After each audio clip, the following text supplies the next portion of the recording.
now going to come to our first panel on renewables at sea and how China has managed to get into the pole position. Can I ask Feng Zhao to join me on stage? And we are connected to Xavier Guillou from Brussels. Hello. Hi, Lisa. Nice to meet you, everyone. Oh, good morning. Sorry to be here. Thank you for being here. You're head of strategy and market intelligence at the Global Wind Energy Council that issues an annual report on offshore wind energy. And your report for 2022 has been out for a while, but today you're bringing us fresh figures, right? Yes, you're right, Lisa. Global Wind Energy Council, we are the industry body, official voice on behalf onshore, offshore. Every year we release global wind report, and summertime, almost the same session, we release the global offshore wind report where we have the statistics and we have the 10 years outlook for offshore wind as well. And just last week at the UK Offshore Wind Summit, and we released our global offshore wind project pipeline. So we have the data to show what's going on right now by the end of May in terms of offshore wind under construction. I think we have a design, a picture by Funny, who prepared that in advance with your figures. There we go. Yeah, here we are. So as we can see on this wonderful map created by Fanny, and I'm so glad to see myself in the cartoon for the very first time. And thank you for that. So on the map we can see that's the data. The yellow bar just indicate how many megawatt has been installed by the end of 2022. And the like a jacket on the top of the yellow bar, that shows the capacity which is under construction by the end of May 2023. So the data already indicate where we are today. Globally speaking, we have 64 gigawatt already installed and grid connected. Out of that, we have 31 gigawatt coming from China. And in Europe, just slightly lower, that's 30.3 gigawatt installed by the end of last year. In the US, that's the only region where we record the offshore wind installation by the end of last year. So only 42 megawatt in operation. So looking at the position, I think already Lisa mentioned the title, that's China in the pole position. I think the data itself already indicate where we are today. It is true. If we're looking at no matter annual or cumulative installation, China is absolutely number one. But before before 2021, I think Europe was still the leader, and UK has been the offshore leaders for many years until the end of 2021. That's the year where China has explosive growth. So looking at project under construction, as we mentioned, globally, 64 gigawatt already installed, but right now we have 38 gigawatt under construction across the global. And in China, again, take the leading roles with nearly 15 gigawatt under construction. The number two position, that's the UK, we have around 10 gigawatt. And good news here is, in France, we have more than 2 gigawatt under construction, which actually positions France as one of the top 5 markets. And you just said it, China's going through the roof, and it will continue to go through the roof. How did it get there, the Chinese market? We have another graphic from Funny, exactly. There we go. Looking at the Chinese market, I think it's not an easy journey, even though the previous slides already indicate China is the number one market in new and cumulative installation. But looking at how the country built the offshore wind, the industry from the very beginning, that's the 2007, where we have the first offshore prototype installed, and till 2022, 31 gigawatt. Well, as you can see, as I mentioned, it's not an easy journey. I just want to mention a couple of milestones. So in 2021, that's the first Chinese offshore project grid installed. That's also the year the Chinese government launched the offshore wind concession project. You know, that's the year we have 1 gigawatt awarded through 4 or 5 different projects, but nothing has been built until 2015, where we have the feed-in tariff was awarded, you know, launched by the central government. So start from 2015, where the government also identified 10 gigawatt offshore project pipeline. So that's how the market started ready. So between 2010 and 2015, there's huge conflict and a challenge where we see similar challenge we have, you know, across the global, including Europe, where we have the conflict between fishing, shipping, offshore industry, and the other marine, you know, industry. So it takes 5 years for China to figure out the challenge, to find out the solution.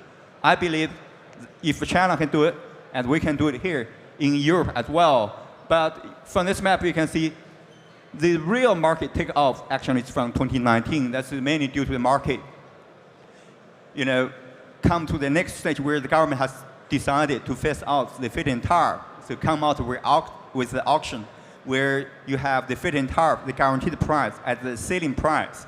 So that's where the competition starts. So between 2019, that's a year the industry knows there will be a cut off by the end of 2021. So you can see a huge offshore boom in the second half of 2019, 2020, and 2021. In a single year, in 2021, we have nearly 17 gigawatts installed and grid connected.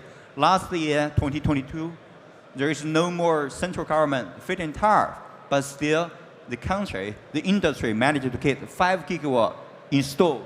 So without any support, so have 5 gigawatts, that's make China more than half of the global new offshore wind installation in 2022. I mean, as the industry operators, I have to say that's amazing. That's you know, how, you know, the market you know, end up by 2022.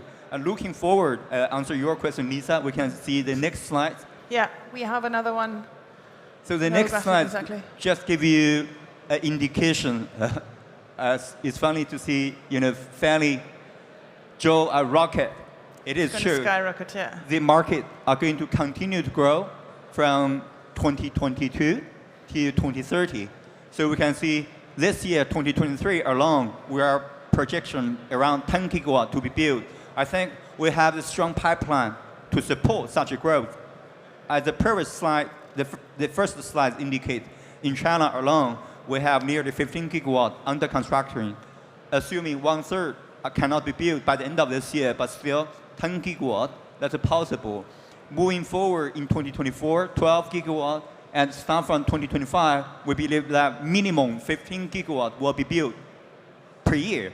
That will bring China on track to meet their 2060 need their target. That's how we see, you know, the growth, you know, projection for the world's largest market, Lisa. Just in a nutshell, as we are unfortunately running out of time, as you said, China doesn't have a central support mechanism anymore, but how come the market is still growing that much? I think it's mainly due to, you know, over the years of development, you know, the signal is clear from the central government, no matter, you know, including President Xi Jinping, where we have the 2060 carbon neutral, you know, target, and also the central government gave feed-in tariff over the years, and due to the strong supply chain, China has managed to reach the industrialization.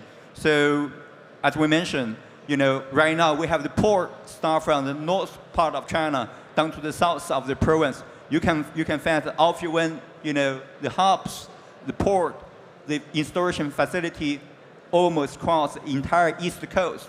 And we have, you know, more than 20 turbine producers in China. And this really helps them, you know, this competition, domestic competition, help to bring down the cost for the turbine, which, you know, is a big part of the capex. Also, China has been learning over the years, start from learning from Europe, and competition along the side today start leading the technology. As you can see, the Chinese turbine OEM already launched the 18 megawatt offshore turbine 2 days ago, the Chinese generator producer they just rolled out the first 20 megawatt, the PMG, high-speed, medium-speed, generator. So again, if you combine all the factors which make China in a position today, and we believe that China will continue to drive the offshore growth, leading the global transition. Lisa? Great, thank you very much, Feng Zhao. That's fascinating. Let me put what we just heard to Xavier Guillou, who should be connected to us. Oh, hello, good morning. Hi there. Thank you for joining us from Brussels. Can you hear us all right?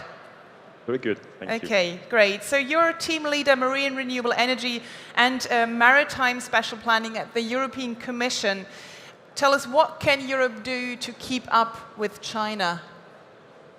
Yes, thanks for that. I understand there's some interpretations, so if it's okay, I will switch into French. Is that all right for you? Ah, okay. Ok. Merci à tous, puisque nous sommes à Paris. En tout cas, ce qui est clair, merci pour cette présentation. Ce qui est clair, c'est que les développements, tant en Chine qu'en Europe, démontrent que l'éolien en mer est désormais une option majeure pour produire de l'énergie décarbonée. Les technologies sont matures et les courbes de croissance, les perspectives sont impressionnantes. L'Europe comme la Chine ont des besoins massifs de décarbonation et un marché intérieur très important. Côté Union européenne, pour information, pour rappel, nous venons nous fixer collectivement des nouveaux objectifs d'énergie renouvelable dans le cadre du plan d'action REPowerEU, à 42,5% d'énergie renouvelable dans notre consommation d'énergie totale. Et cela veut dire qu'en fait, d'ici 2030, le système énergétique basé sur l'électricité aura complètement basculé, avec une part très majoritaire de l'électricité consommée en Europe sur base de renouvelables. La sécurité et l'autonomie énergétique sont aussi un élément central dans le contexte des plans REPowerEU, comme conséquence de la guerre d'agression de la Fédération de Russie contre l'Ukraine. Et très concrètement, nous avions développé une stratégie européenne il y a un peu plus de 2 ans maintenant, où nous avions fixé un objectif très ambitieux de 60 gigawatts installés en éolien en mer en Europe, et on voit que les dernières annonces collectives, notamment sur la mer du Nord et sur la Baltique, nous amènent vers une tendance autour de 100 gigawatts installés, donc bien au-delà de nos scénarios déjà ambitieux. Donc on voit que l'éolien est, pour ces différentes raisons d'énergie propre, mais aussi de sécurité énergétique, est un pilier majeur, comme on le voit se développer également sur la Chine. Et dans tout ça, en fait, quelles sont les politiques mises en avant par l'Union européenne, les mécanismes de soutien, les nouveaux mécanismes de soutien?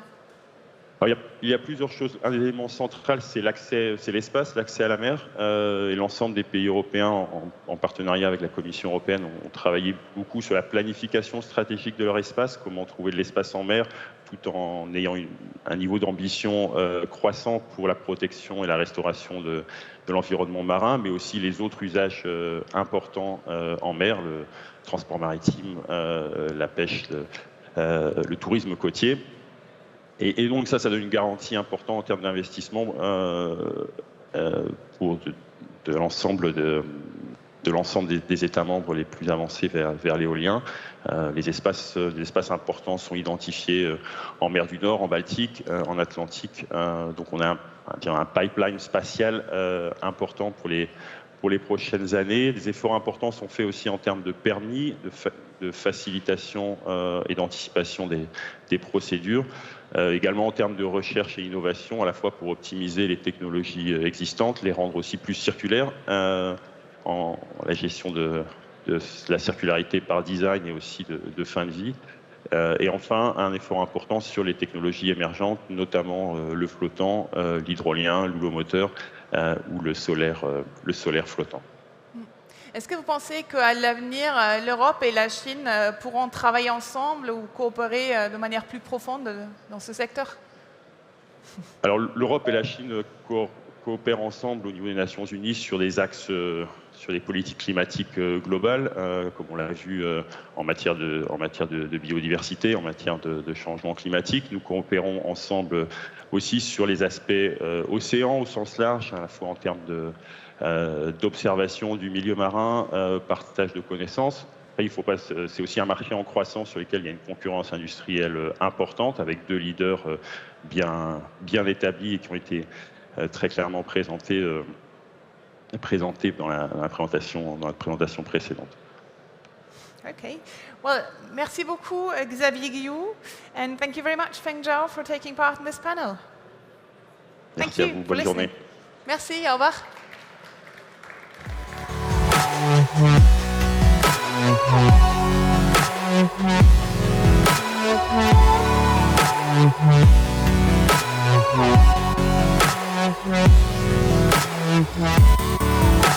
Yeah.